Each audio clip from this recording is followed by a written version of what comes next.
Let me know when you're ready. Just say yes. Welcome to the Apartment Rockstar podcast. Join the Apartment Rockstar Robert Martinez, a real estate industry icon and two-time National Independent Renter Owner of the Year, as he interviews the best in multifamily apartment investing and management. Follow his journey to 10,000 units and beyond. Hi, I'm Robert Martinez, the Apartment Rockstar, and welcome to another episode of the Apartment Rockstar podcast.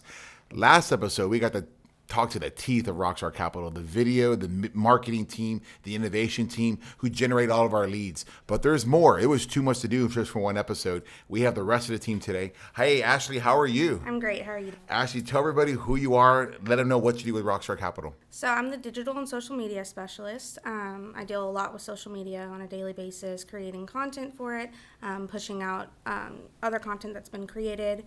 I also deal with the ILSs and the websites.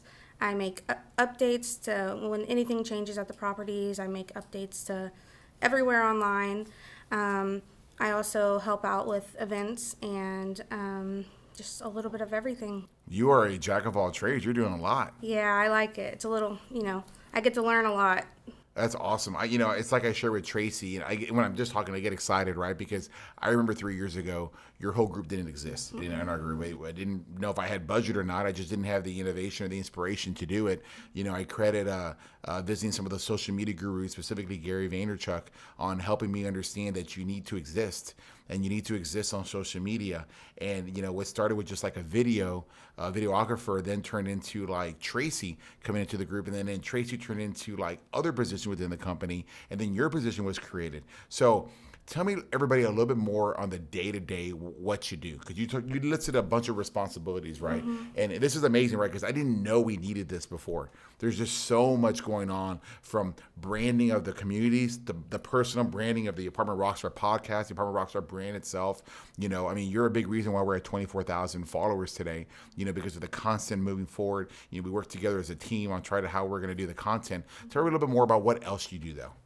So, honestly, I can safely say every day is different. Mm. There's always something new to be done. A lot of what I do is, updating all the websites and stuff. So as I'm doing audits, I will, that takes time, but other things will be, thrown into the mixture that I'll just, somebody asks me to do something and I'll do it. So it's hard to plan out my days, basically, because there's just like, I'm a real big team player, I feel like, and I want to be able to help anybody when they ask anything. So I really do. My days are just, I have a goal of what I want to do, but then there's also always going to be stuff added to my plate, which is great. I love it. So yeah, it's hard to say, what I do on a daily basis, but it's just keeping up with all of the stuff on the websites, making sure all the information's correct. Now I'm also doing the 3D tours, so that's a big project I'm going to be working on in Q1, is making sure our goal is to have all 3D tours for all floor plans at all properties done by the end of Q1.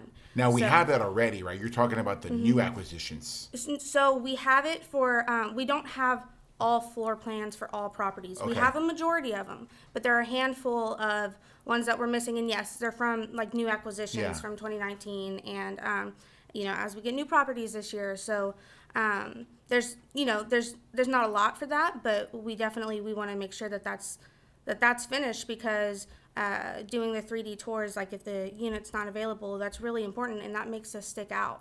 I was about to mention that. I think, is that we're telling a story, so when they're there at home, right? Because a lot of the leasing today happens at home. Mm-hmm. It happens with what they're looking at, from the online reviews that drive them there to the leads that Tracy and the rest of the team help support. But then when they get there, we want them to stay on the page, right? And as much content as possible is key to keeping them on that page, right? Because the longer they're there, the stats show what? That they're probably going to lease, they're going to come take a tour. And most people, the more educated they are before they come to the tour, they're very likely to lease, because time's money to everybody. Nobody shows up on a Saturday morning anymore and I'm going to go 10 apartments. No, they find their apartments online, they figure out, and many times they lease online, but if they don't, they're going to come visit you on a Saturday. But what makes them come in?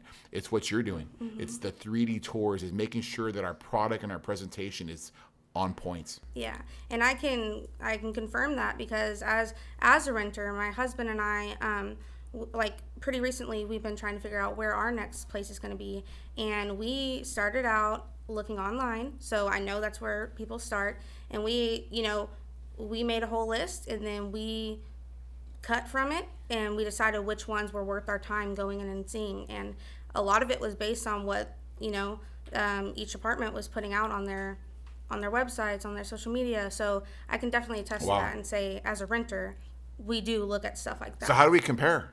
How do we compare to everybody else? It's awesome.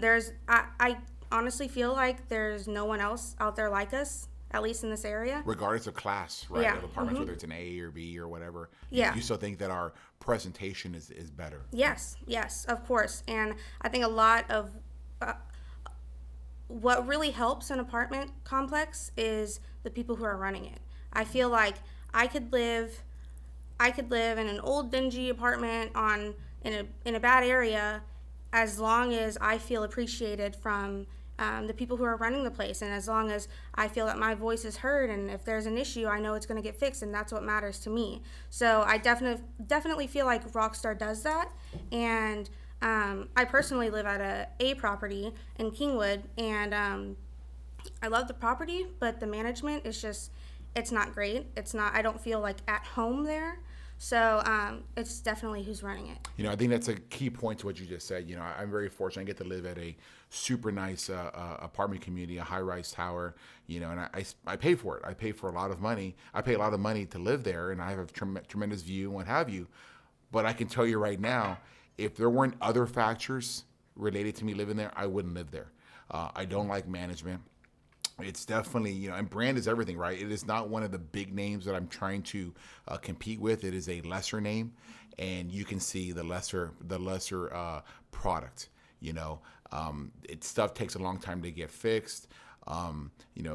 We've had unexpected disturbances that we shouldn't have for the price point that we're at, and again, if it wasn't for other reasons, nothing to do, location, really what it is. Yeah. It's location for me. If it was not in a specific location that I want to be in, then I wouldn't live there. And the weird thing is that there aren't that much product that I want to stay at in that location. So it's like, what do I do? And it's not because of, I'm getting a nice thank you note, or I'm getting a callback, or maintenance is crazy good. It's for other reasons. So I hear you on that. Yeah. So you have a unique story too, right? Because I think your story reminds me very much of Kiwi Hall, who Kiwi's one of our property managers, just promoted to a new part to head up a new part of our company with short-term rentals. And she was my kid's nanny. I don't know if you knew that. Yeah, well, there you go. Yeah. So she was my children's nanny first. She was our babysitter. So you trusted her? Tremendously. Yeah. And she had such a good spirit, and she reminds me of you.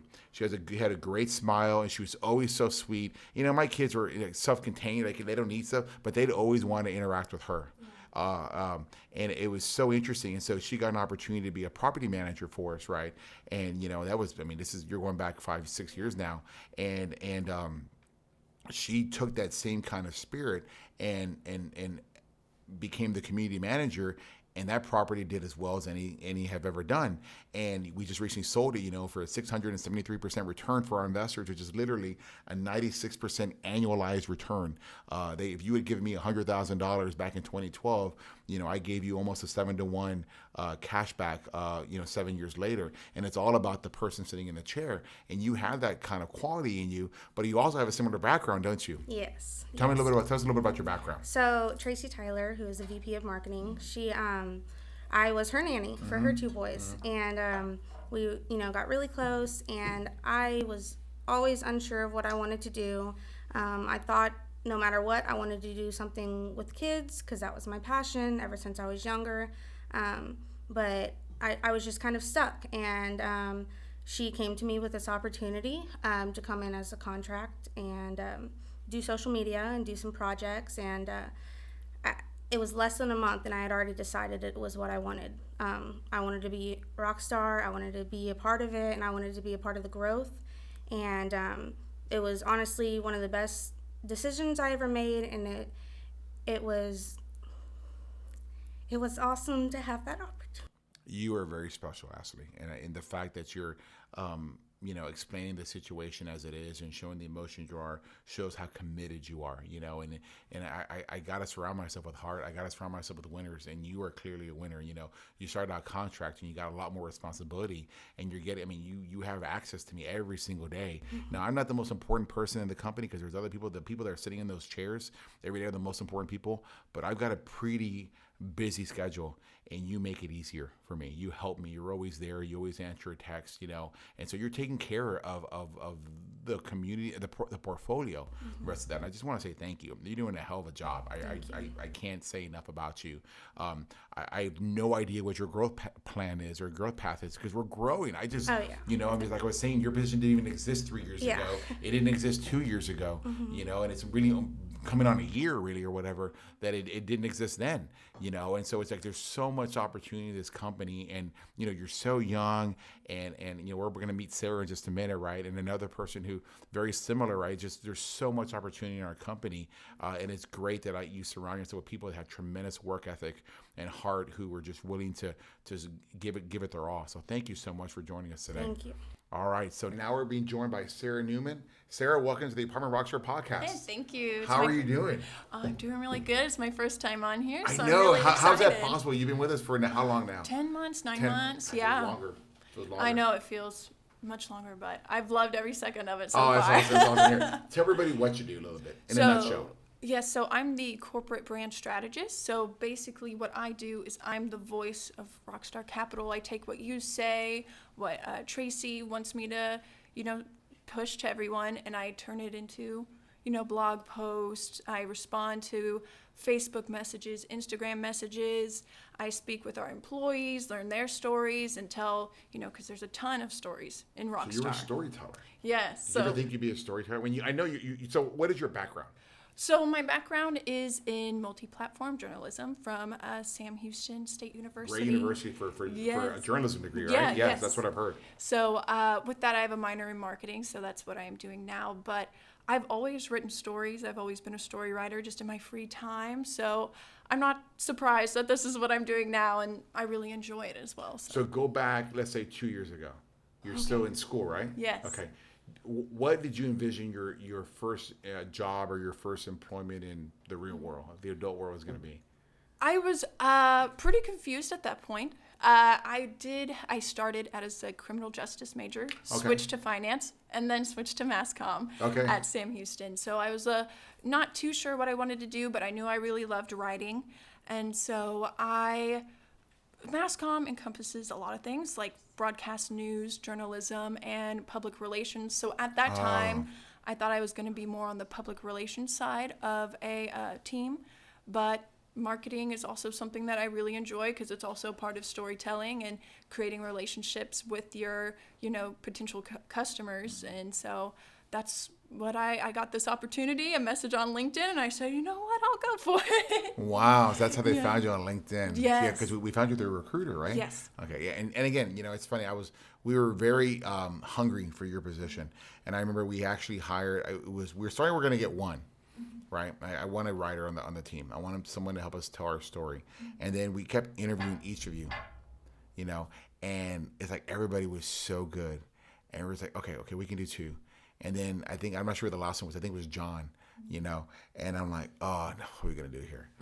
And you know what? It's okay. We're gonna grow into this, and so I said, I'm serious about this. I don't want to say gamble because that's not the right word, but I'm committed to this. So let's create the budget. And let's hire all three of you, right? And my thought process is that, the cream will rise to the crop, and we'll figure out who can do this, right?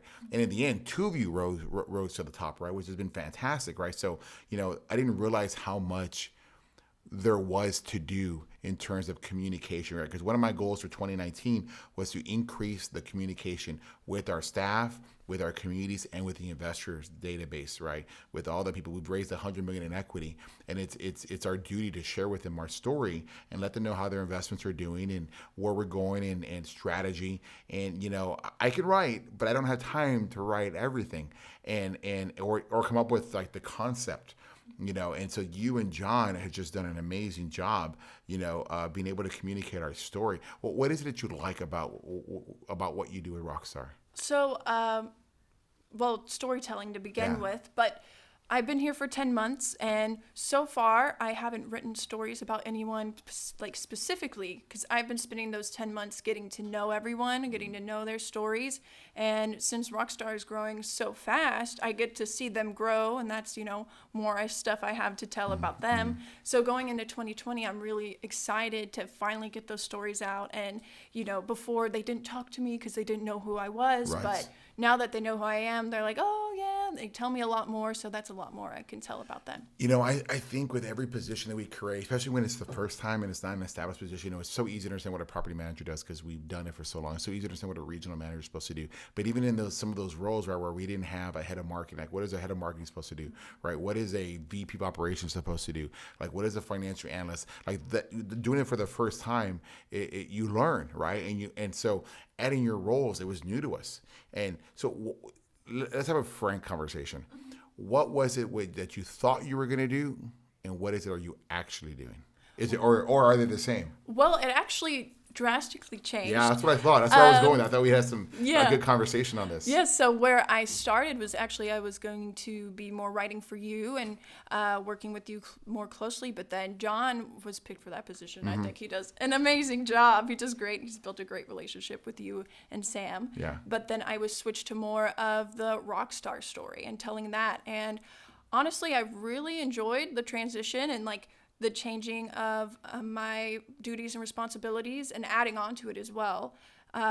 With Google, I'm the one posting to the Google My Business. Oh, here we go. Okay. Things now. So yeah, I get to help with that. And I'm just really excited to learn more about marketing because it was my minor. Yes. But I want to learn more about it in a major way. Yeah, well, I don't think you have a better teacher you're going to find than in Tracy. Have you all talked about 2020 goals on how y'all's roles are going to change this year or new responsibilities or new ways to present? No, we actually haven't, but I'm sure with the beginning of the year, we're going to have a team meeting, get together, discuss all those things, discuss new roles, changing roles, and I'm really excited for that to get together and to establish a baseline and work off from that. So I want to do more internal communication, and I think you were involved in that meeting yesterday, right, where we had the big business meeting, the big business plan reveal, right? And I think what I said was, did you learn a lot of stuff that you had not heard? Yes, I have. So the thing is, you 18 that were in that group, right? But there's 100 plus in our company, right? Yes. I think we need someone to get that story out to them and explain to them what's out there. And so I think we need to discuss how we get more people's opinions, or number one, inform them of what's going on. I think when you all share the same mind, when you understand the business plan, it's easier for you to react accordingly, right? But I also think we need to have more voice from everybody in the company. And so I think more of the individual storytelling was great. I think it's great to tell Kiwi's story that she was a previous babysitter, or Ashley, and then how they've grown into their new positions, right? But I think we also need more public relations, but not necessarily with the outside work. I think we do that pretty well, more with our inside company. What are your thoughts on that? I mean, I want to be able to give our team a voice. Yes, so currently the only inside communication I really do other than emails is our monthly newsletter. I would love to be able to speak to people more and get their opinions and everything. I know people don't always come directly to you because you're the big bad CEO. No, so whatever. It might be a little bit easier for them to come to us, and I would love to build those because I think there's a lot of ideas. I mean, like I said, I don't lease apartments anymore. I did when I got started. I was sitting in that chair and I was sitting there and I'm lease training everybody and making sure that they're doing it the right way, and I would show them how to do it. But it's time changes and you evolve into new spots, right? But when I was there, I got to hear what everybody was saying, and I got to hear their ideas. And I think we need a way to create a vehicle where there's idea sharing. I know at big companies like Google, what they do is they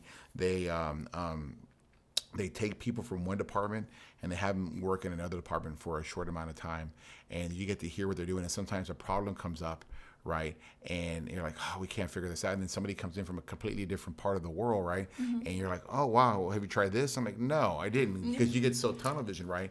And so I want to make sure that we're constantly innovating and evolving and not just following the normal ways. I mean, you're here today because I decided to go against the norm, and I listened to Gary Vee talk about like storytelling and how to build your brand, but had I not done that, we would still be in the same tunnel vision mentality, which many of my peers are in, and so I think that gives us a competitive advantage, but it's always another level that you can take and more access. And I think that could be something that you guys evolve into, and how to really tell our stories. Plus, whatever ideas you have. I mean, you're listening, you're watching, you're very, you're one of the people that just listens a lot. Yes. And you're watching, but you have a lot of ideas. I know you do, and I'd like to get some of that to the surface, though. Yeah, I'm much more of a listener than a talker. If you give me a cup of coffee, I'll talk your ear off all morning. Oh, well, let's do it. Most of the time, a little bit of lemon I cake just too. listen. I like to learn, and you don't listen when you're talking, or you don't learn too much when you're speaking. Absolutely. So where do you see this company going? Or where do you see yourself evolving in the future into here? What is it you'd like to do? It is, I'm not good at predicting the future. Yeah. But I only see success.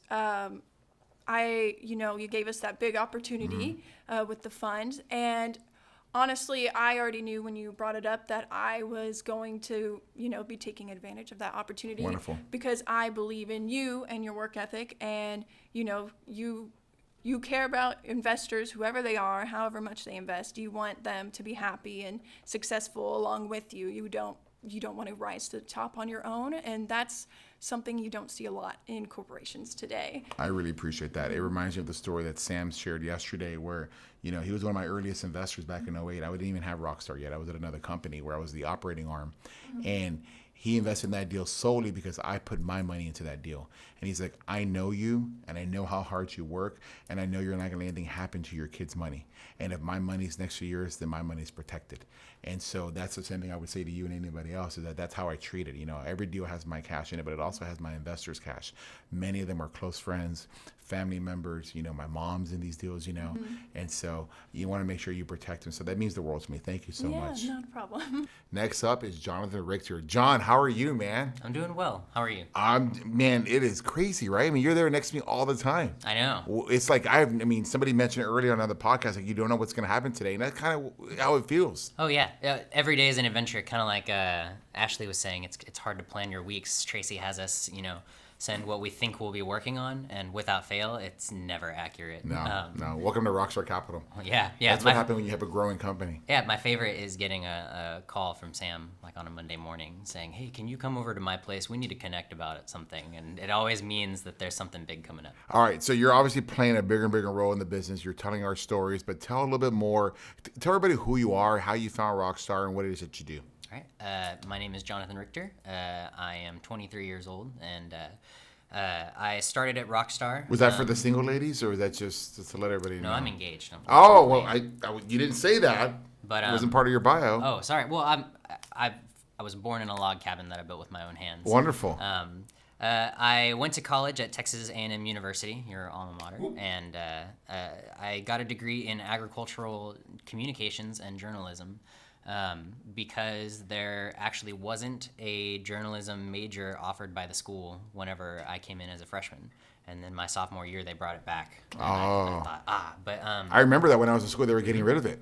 Yeah, it was like they got rid of it just in time for me to start and then brought it back. Which is interesting because they created a lot of liberal journalists that way. Mm-hmm. Yeah, absolutely. And so it was weird. It was an ag major, but there were a lot of people in there who weren't very interested in ag. And I did 4-H for 10 years growing up, and had a little bit of an ag background. My family raised show rabbits, and I was a mutton buster back in. Were you one of days. those little kids that gets on the back of the sheep and runs and then gets thrown off, and everybody like, yay! The 7-year-old got thrown off. I have a hilarious picture it's about this big, but it's on Facebook. I'll send it to you. And it is from the stands at the Austin Rodeo, and all the picture is just a white blur in the bottom of the fairgrounds. As it's been told to me, because I don't remember, that was ages ago, the sheep came to a sudden halt while I was riding it, and it flipped me up over off of it but because I had such strong hands, I suppose, I held on and forced the sheep into a forward somersault on top of me, and got kicked up pretty bad, and I was half a second away from winning a belt buckle. I'll never forget that. But you still lost, right? Yeah. Okay, just want to make sure. Yeah. Just kidding. I'm just playing with you, John. It's my, John, we have a keeps me really up good at night. relationship. Okay, keep going. Tell me the story. Okay. Tell me the story. So graduated from Texas A&M, where I met my beautiful fiance, JD, who also now draws your comics. Dude, she's amazing. I mean, I have that. I'm gonna get it framed. It's amazing. I've never imagined getting a self-portrait, like, or not a self-portrait. What would you call it? A portrait. Yeah, a portrait of yourself. And it just like made my year. It was so nice. And I'm gonna get it framed. So please tell your lovely fiance. Thank you very much. Oh, yeah, absolutely. It's well received. She was so excited the whole time doing it, and I kept wanting to tell Tracy or Sam, and we were trying to keep it a surprise, which was hard to do. You did it. I had no idea. Yeah, I don't know if she told you, but she had been working on it when you guys came over for dinner. I remember that. Yeah, I remember that. We put it in a closet and just hoped that you didn't really care about what the layout of our apartment complex was. I wasn't going to snoop around. I mean, I don't do those things. That's creeper stuff. So, focusing back in. Yes. I feel like I can get off track very easily. We can. Graduated from Texas A&M and looked for jobs for forever and found nothing. Eventually connected with my parents' neighbors, actually. They worked at a plumbing company downtown Houston in Westview, and she needed a marketing assistant. And marketing wasn't something that I had, really thought, man, this is what I went to school for, but I did have a fair amount of experience from my major because it was so broad. I worked at that plumbing company for about 6 to 8 months, and then similar to Sarah, I was messaged by a recruiter on LinkedIn who said, hey, I'm looking for somebody for this job. Do you think you know somebody who'd be interested? And I said, that's classic, I would. Classic recruiter line. Oh, yeah. Well, it works. It living does. proof. And so I went through the interview process with Rockstar, got started, and started about 9 to 10 months ago, last May. I'm not good at math, but I'm a writer.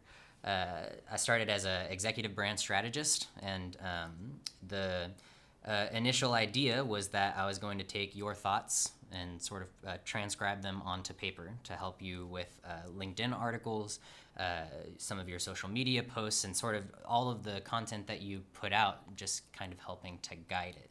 Some of the I scheduled these podcasts that we do and made sure that I got put on one. And one of my favorite things is a couple of podcasts ago you asked Ashley, what did you get hired to do and what do you do now? Yes. Because it's always different. It's true. That's why I've asked that question a couple of times, because Yeah. it's what happens in a growing company. Oh, yeah. And it's, I think having that quality of not necessarily being easygoing, but being willing to do whatever it takes to help the company or do something that you initially, you can't have a that's not my job mentality. And I think that people who have a that's not my job mentality aren't really cut out for business anyways. But I've since taken on an investor relations role where I work directly under Sam Morris, the CIO, as well. So for all of you investors, when you send an email, I'm usually the person who responds. I've become somewhat of an event planner, reaching out to venues as we've started to do more and bigger investor events. Helping to coordinate those, find a location, find a sound company, help figure out what the pricing's going to be. And then as I've grown with Rockstar, I've also taken on roles that kind of put me closer to you, where I help you select your content that you post for each day, helping to make sure that everything that you have in a given week is scheduled in a way that makes sense and is easy for you. It's been, I'm very grateful for this sort of unique opportunity that I think I have where I get to work as closely with you and also with Sam, the CIO. And man, like I learn so much. And sometimes it's not even it's mostly whenever I'm not even asking questions. But with you and Sam specifically, like a 5-minute phone call with Sam can turn to 20 minutes very easily just because he takes the time to stop and explain what's happening or what it is that we're working on rather than me just know that a certain word or investing term exists. He'll stop and explain, what the difference between, return over investment or return on investment. That's a high-end concept you just brought up. Yeah, and he, I've spent a lot of time in his office in his home in Katy, just learning and sort of trying to absorb as much as I can. And I'm grateful that that's an opportunity that's been afforded to me. Well, thank you for joining our company, and I'm going to re-share the story I shared with Sarah, your counterpart, is that, we walked in thinking we needed one, and we got tremendous candidates who were interviewing. I mean, I think we got 4 candidates. One was it was a definitely no, and then we were done. We were going to hire the 2 pretty girls, right? I mean, they can write, they were good. That doesn't include me? No. Oh, okay. And then you came in, and there's one more interview that they want you to have. All right. So you're kind of like an afterthought, John. But you were very good, and we're like, what are we going to do? We had this massive decision. We were sitting there with everybody and thinking, what are we going to do? It's like, all right. And I luckily I did a little bit of business instinct. I said, what, you don't know what you want. You think you do, but you don't. So you better hire all 3 and either find a role for them, right, or survival of the fittest kind of mentality. Almost Lord of the Flies. I think that was how that movie went, right? Popped up my iTunes the other day, so it's in my head. And you don't want to be piggy. No, you don't want to be piggy. He dies, right? Yeah. Yeah, okay, that's worth making sure. It's been a long time. But I was so amazed at how good you guys are, you and Sarah, and I spent a lot of time with you, but I definitely need to get a little more time with Sarah because I think she's very talented as well, and I think there's a lot more. And as I understand your capabilities, right, I mean, it's just I get more hungry. I want to okay, we can do this, and we can do that, and we can do this. And I think it's a credit to both of you that you're able to, you have such good spirits, you have such good attitudes, and just like whatever it takes to get the job done. And I think you're both sponges. You both want to learn, and that's a great trait to have, right? Because in a company like this, there's a lot to learn. And what I'm waiting for next in both of y'all's development is to learn to ask, like, well, can we do this? Can we do that? Instead of just like following direction, like, okay, but what about this? And what about that? And, and so I'm waiting for that. That's going to come next. I see it as you guys both get comfortable and you start to understand what your roles are and what we do really and how we're changing. Mm-hmm. Right. And so I think it's amazing because you guys are really important to tell that story, that Rockstar Capital story, to the communities, to the investors, to the prospects, and to the wider world. You guys, and I wish Sarah was back on here. I mean, you guys are in charge of putting us out there. And we've won so many awards this year because we got our name out. Submitting for this award, submitting for that award. That doesn't happen without the right people there to do it. We may have a great story, but if nobody knows about it, then you don't exist. And it goes back to like everybody has a brand. Some are just more well-known than others. And you guys help our brand come out. And it's a major piece of what we do. And, as I had Ashley and I had Tracy out earlier and then with Caleb, it's like I look at you guys and I really get goosebumps because it is such an amazing opportunity that we have in this company that we've been blessed to have the resources to hire you. And then to go and bring you guys in, and then I'll just let you grow and tell the story and move forward. It brings so much attention. I mean, Tarka Musa, right, found us this year, right? But he doesn't find us without you guys. He doesn't find us there. We don't win the Stevie Award. We don't win that AIM Award. We don't do all these other awards that we get recognized on. That I'm sure some people are kind of getting tired of us winning these awards, right? But hey, don't like it, stop it. You guys are helping us tell that story, and it is great for morale. It's great because it reminds you who we are. And sometimes, we get not complacent, but you just get into the everyday mundane routine, and with you guys, there's always something new. There's always something going. And I keep telling myself, you have the bullets, fire the bullets, fire the bullets. They want to get fired. They want to get used. They want to be put into positions, And so now as our company starts to evolve, and we're adding a big national fund soon, and we're going to be looking for investment equity and speaking about it. It's like there's no way it could just be me doing it, or me and Sam, or me and Melissa, or just me, Sam and Tracy. I mean, it's like how are we going to do this? You got to have all those people there helping you with it, and it's been an absolute treat to have you guys here. Tell me a little bit more about what your perception is of the company, and maybe hey, volunteers and stuff. Tell me what it is that you want to do. Yeah, it's interesting to me. the point you brought up about sort of reminding people who we are, and I think there's to what me and Sarah specifically do, there's an internal effect there where a lot of the things that people see that you say or the content that we post, a lot of the time it's hitting on the same points. It's hitting on that we value heart over talent. You can teach talent, but you can't teach heart. Little anecdotes like that, but just the value that constantly re-bringing up those points and sort of redoubling down on, yes, this is who we are. It reminds me of whenever I was a kid, and before I'd go off to a 4-H camp or wherever it was that I was going, my parents would always say, "Hey, remember who you are." Yeah. And that was a total like, all right, whatever, Mom. But now I think about it and how it kind of recenters you, and it reminds not just you but everybody in this company, what our values are, and it makes it a lot easier to follow through with that. It's not like a New Year's resolution that you say, I want to do this, but then you don't really think about it, and 3 months pass by and you say, oh man, that's a total wash. It's the more that you broadcast not just your goals but your values, the more you're forced to deliver on those. That's I want to jump in there. That's a wonderful thing. I think that's a big part of our goal setting, right?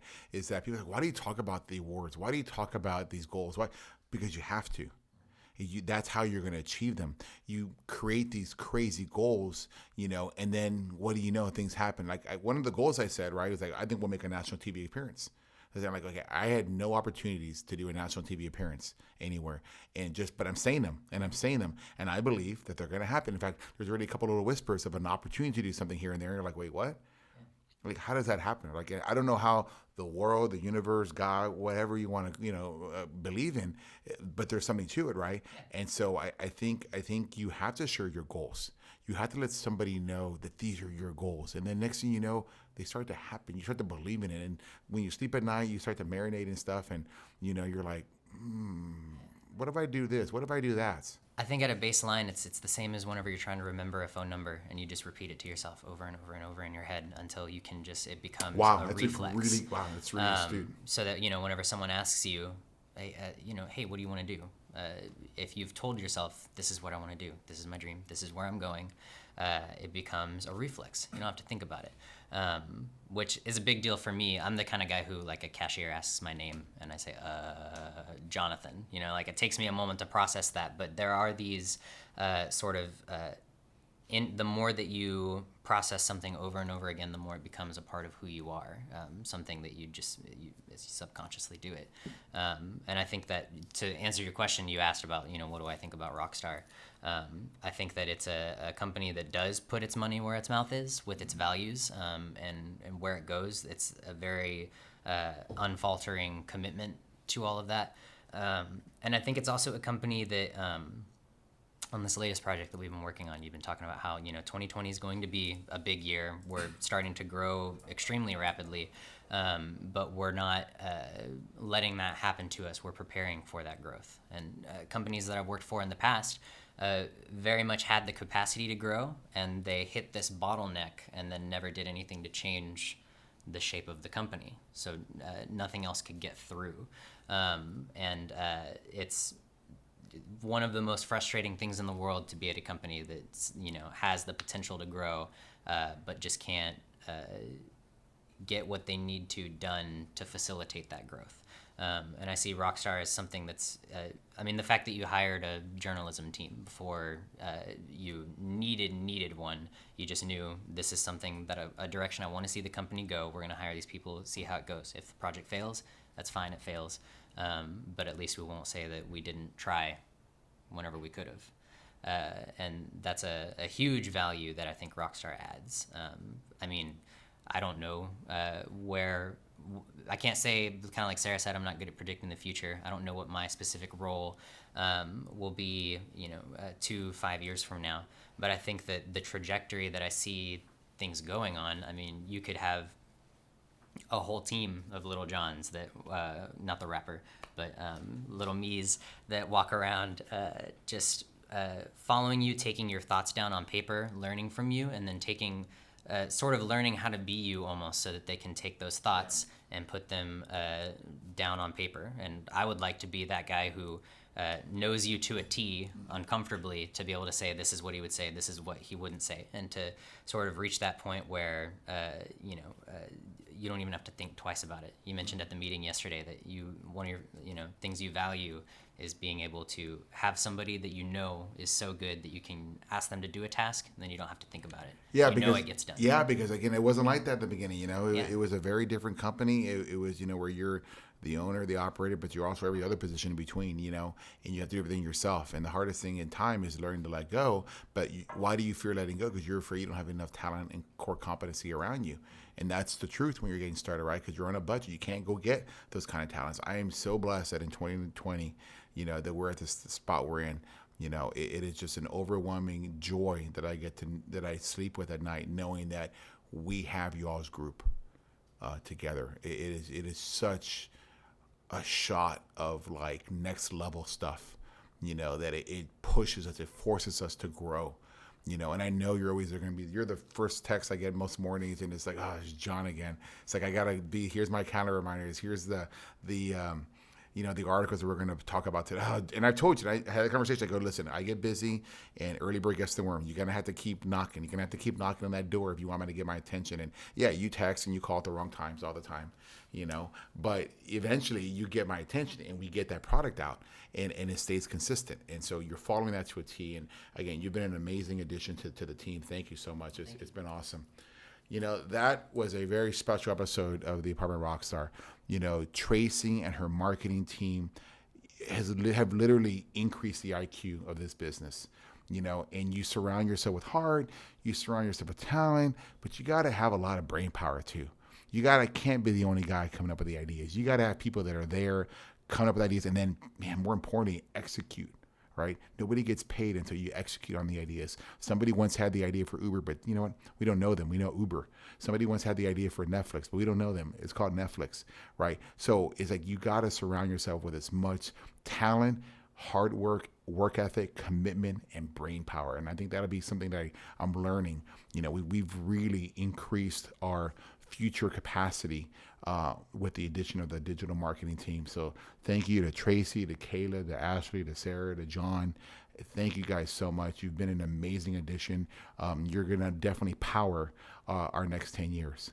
Thanks, guys. And hey, thank you for watching the Apartment Rockstar podcast. I hope you enjoyed this episode. Please share with your friends, tell everybody about it, and watch next week's episode. See you later.